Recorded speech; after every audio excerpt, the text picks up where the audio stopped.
Well, it's an attack a Billings couple is describing as unprovoked and bizarre.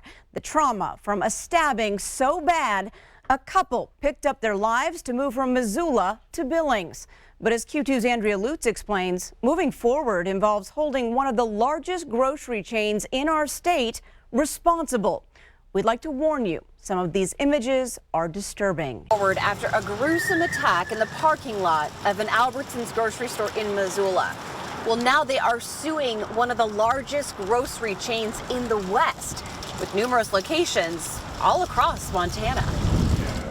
Although Dylan Turner's physical wound is healing, I had a full arterial laceration. The trauma of what happened in late July is not. I was a mechanic, so now I can't turn wrenches.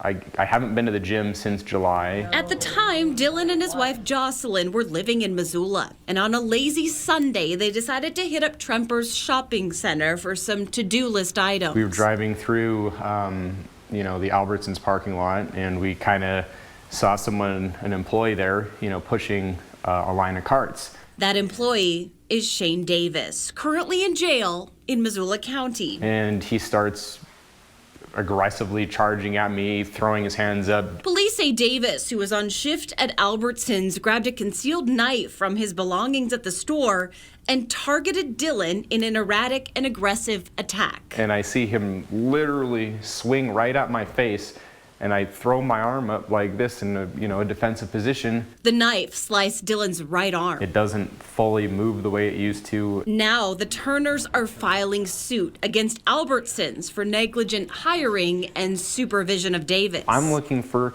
them to take responsibility for this situation. With a simple Google search, it's clear Davis has a record in Montana, previously convicted of breaking into a Missoula home and exposing himself to a 3-year-old girl, even spending time at the state's psychiatric hospital. He shouldn't have been there. In court documents, he told officers he didn't mean to do it and said punches were being thrown at him. However, prosecutors say no witness to the assault saw that. I reached out to Albertsons looking for comment, but after writing 2 emails and making a phone call, still can't leave a message. I have not received a response.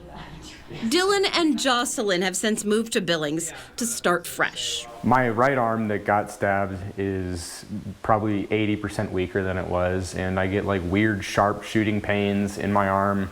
It doesn't fully move the way it used to. But starting over isn't that simple. His physical injury has put him out of work.